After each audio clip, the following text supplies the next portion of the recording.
welcome back to our channel and welcome to another Plan With Me video. So today we are going to talk about, or I'll show you my April spread. If you're new in this channel, I do monthly Plan With Me videos, and this is the planner that I use. This is my budget planner. So everything that I use or I input here, anything about money and budgeting and other some activities that I do for myself. Pero ayan, so today we will be making na our April spread. So if you like videos like this, guys, videos about planning, budgeting, personal finance, lifestyle, and anything in between, please don't forget to subscribe and like this video. Let's begin! Before I start my monthly spread or my April spread, I always do a monthly review. So every end of the month, I check and review my expenses, my savings, lahat ng pinaggastusan ko ng total income ko, and then I compare it with the previous month. So this is my March review. I will just cover some of the details because ayan nga, medyo confidential po yun. But I would like to show you the percentages kung saan napunta yung income ko for the entire month of March. I have actually 3 sources of income now, pero dalawa pa lang yung talagang nag-generate, like I receive money. The first one is from my full-time job, and the other one is from YouTube, and the other one is from PruLife UK. I'm a life financial advisor. So, ayan yung mga sources ko ng income. And here are the percentages kung saan napunta yung mga in-earn ko from those sources of income. So, 68% ay napunta sa expenses. And then, this is actually lower compared to my February expenses. So, this is also the beauty of having a monthly review because you get to compare it from the previous months. So, ayun. Last month, I actually spent 70% of my income to bills and other expenses that I have for myself, miscellaneous stuff, personal stuff, ayan. So, 19% ay expenses ko ng sinking funds. So, if you don't know yet, I do sinking funds. So, I'll be linking a sinking funds video somewhere here or a playlist of my money videos just for you to see. I do sinking funds every single payday. Do sinking funds, and from the previous months na nakapag save na tayo sa ating mga envelopes or sinking fund envelopes, gumastos ako ng 19% dun sa mga na-save ko in total into something else. Like our vacation fund, nagalaw ko yun. Birthday funds, nagalaw ko din yun. And I also got some, expenses for medical. So, bumili ako ng mga gamot. So, nagastos ko yung ibang parts ng sinking funds ko. And that's the beauty of doing sinking funds because you don't necessarily need to get yung panggastos ninyo dun sa total of income ninyo for that particular month kasi nakaset aside na yung para dun sa mga future expenses ninyo like medical, like birthdays, vacations, ganon. So, 19% yung total ng na-spend ko dun. And then, here are naman, dito naman sa baba, ito naman yung mga savings ko and investments and surplus. Ito na ngayon yung mga na-save ko. Total of 31% of my income, grand total income, ay napunta sa investment, savings, and emergency fund. So, 9% ay napunta sa aking sinking fund. So, yun yung every month kong or every payday kong ginagawa. 10% ay nasa emergency fund, 8% sa investment, and of course, 3% ay ang surplus or yung buffer money ko sa ATM ko so that I won't have any issues just in case I needed to pay some fees, pag nagda-bank transfer and anything. So, yun yung ginagamit kong buffer money. So, yun, a total of 31% yung saved and invested. So, yun. This is the breakdown of my March income and expenses and savings. So now let's move on to the spread. Okay, everyone, let's start planning. So, I only have like very simple layout para hindi ako mawalan ng gana sa pagpa-plan because I don't want it to be time-consuming. So, more or less, I will only be spending using few pages ng ating journal. So, let's start with the spread or the monthly spread. So, let's use this one. So, ito kasi yung ginagamit ko normally kapag nagsusulat ako sa aking spread. And I I'll just put there the month name. Okay, let's work on it. I hope you can see it.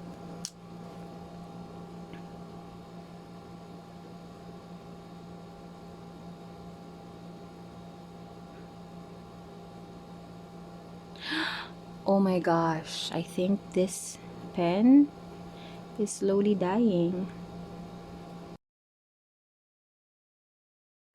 These are the stickers that we will be using. So, since summer ngayon, I think something colorful naman. Tapos, I will just do it alternately sa mga to. I just hope it will work. Kasi yung iba dito hindi na kompleto eh. Matagal ko na tong sticker na bili. Anyway, let's go.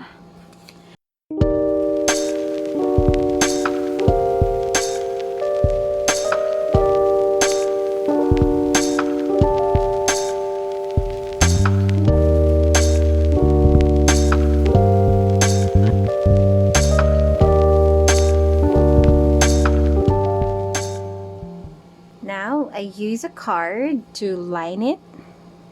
And then I'll just do it like off cam. Okay.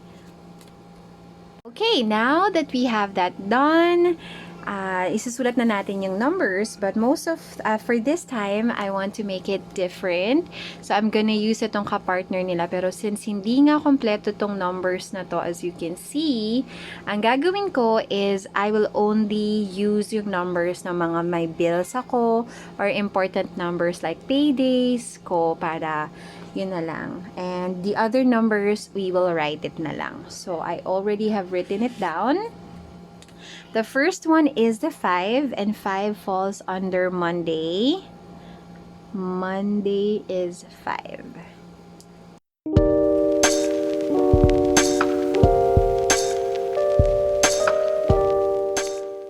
Here. So, ang mga wala ako is a 30th. So, since wala ako nun, I'll just use this old sticker circle that I used before. So, sulat ko muna sila.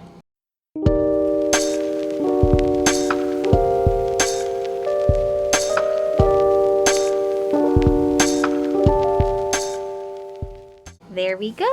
Those are the important days, my payday, my bills, and yeah. So let me just write the other days down.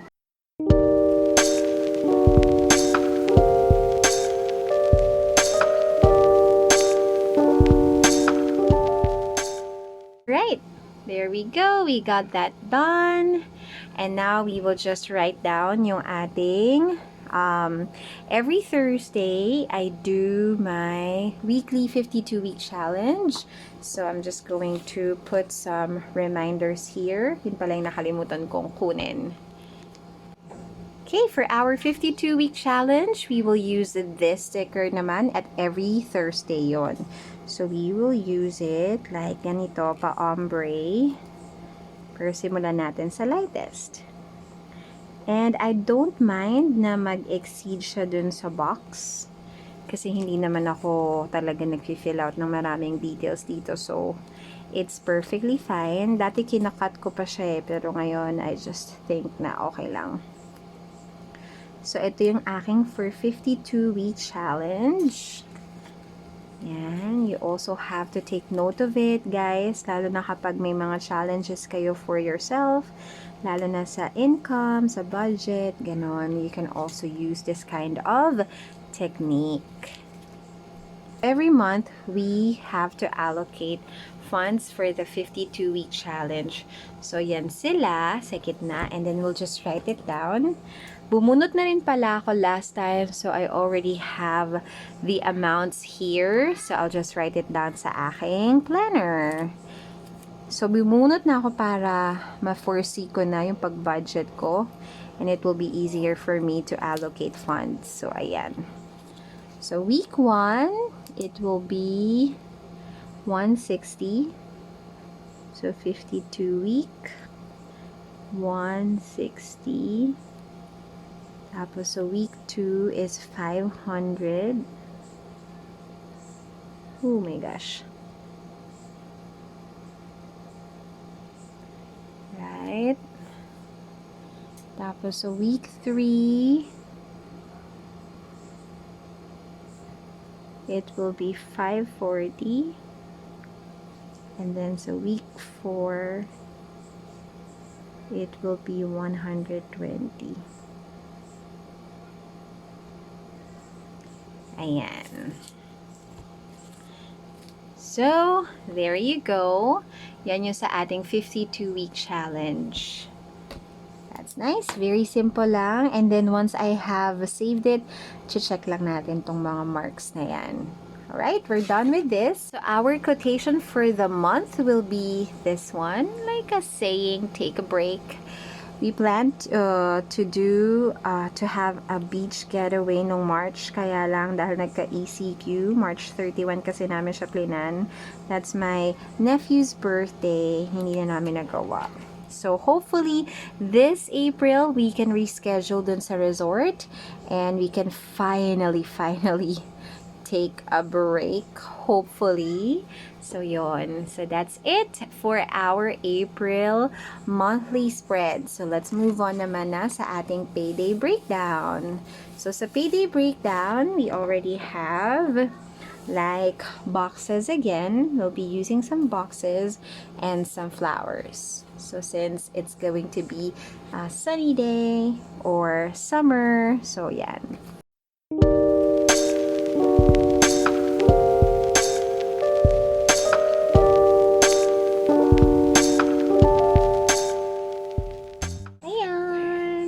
So, decoration lang siya sa page. Sana hindi naman, sana bumagay naman siya. Okay. Or probably, masyado itong malaki. Just get it. And put it back. Ito na lang. Ulit. A leaf.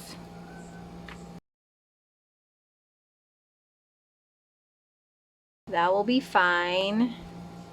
We can add more flowers. Wait lang. Yan. Okay. Now we'll use these para sa ating labels.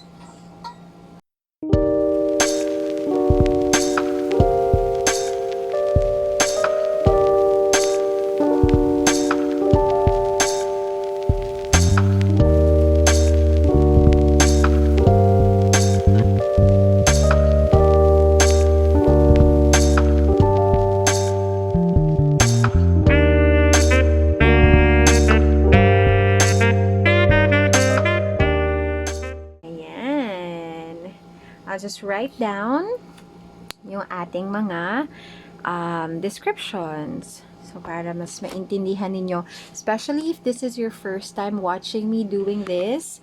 Just to let you know, yung mga fixed expenses natin are house. So, we also pay the internet.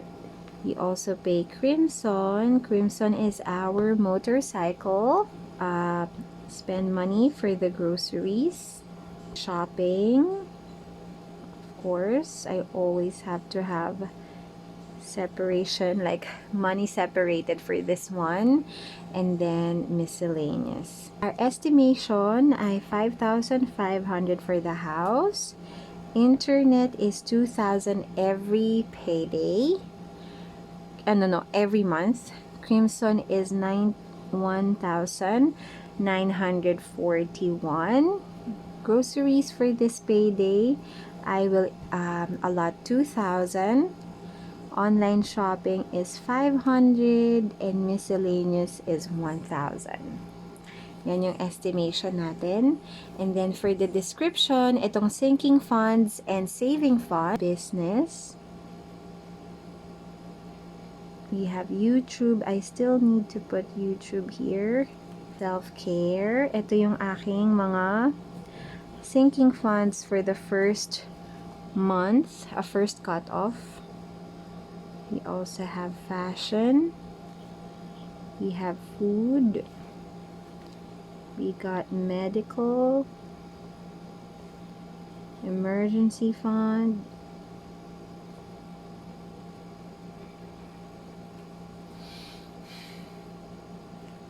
We also have surplus.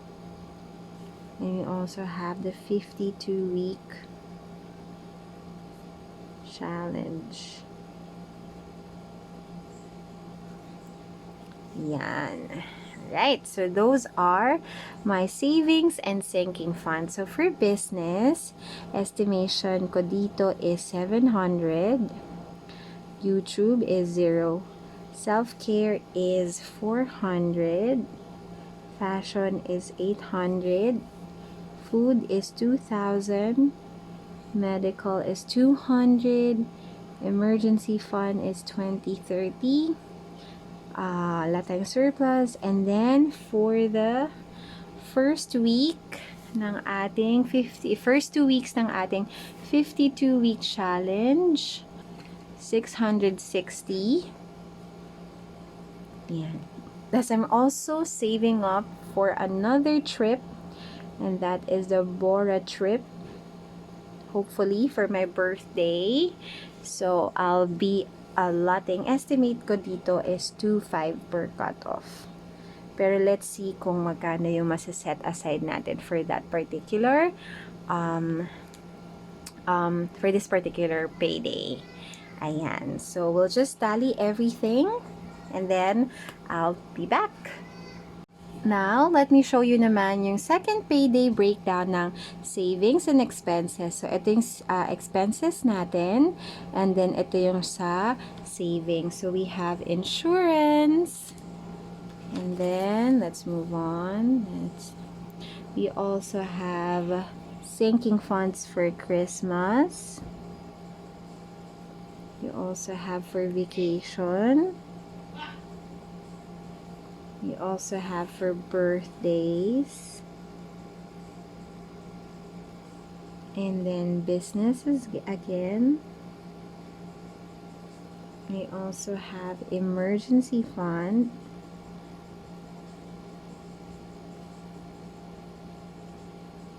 We also have surplus. And we also have the 52-week challenge.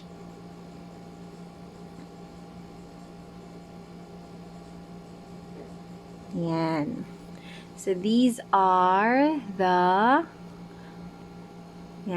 bills and savings. So, again, estimate 500, 1,000. Let's just make it 2,000. And then insurance is 3,000. Christmas, vacation, birthdays, these are not like sure, pero ilalagay ko na lang 500 kung magkano. Estimate lang natin. And then for business, around 2,700. Estimate lang din. Emergency fund is 2,030. Surplus, we cannot talk about that yet. And then sa second week ng ating, the third and fourth week, we'll have this one, which is 540 plus 120 is equal to 660. Oh, 660 din. Ang galing. Alright, so 660 naman yun sa ating 52-week challenge. So, let me just tally everything.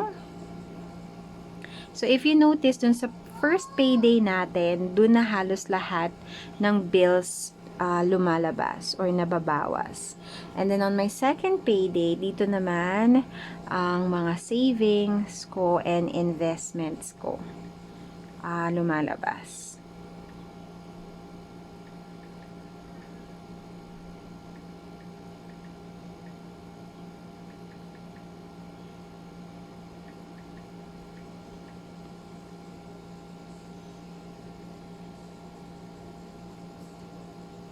$9,890. Right. There you have it. So that's my payday breakdown. And then at the end of this month, we will check kung ano yung napaggastosan ko dyan, kung alin dyan yung naging actual amounts.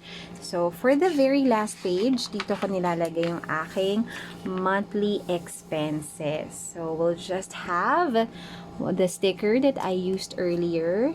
Balik ko lang siya dito.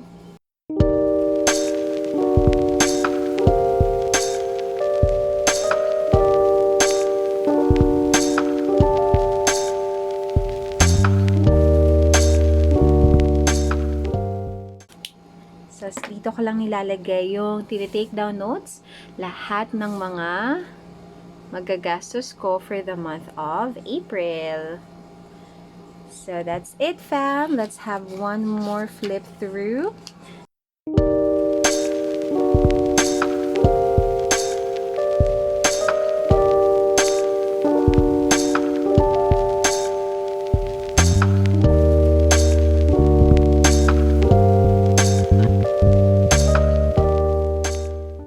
Please don't forget to subscribe. I'll be updating you again by the end of April for us to know sa ating to check our monthly review, so we can check kung ano ang pinagkagastusan and if we have saved money again this month. So next video will be a stuffing video again ng ating payday for the first payday for the month of April, and other videos, fun videos to come. Thank you so much, everyone, and I'll see you again on my next video. Bye!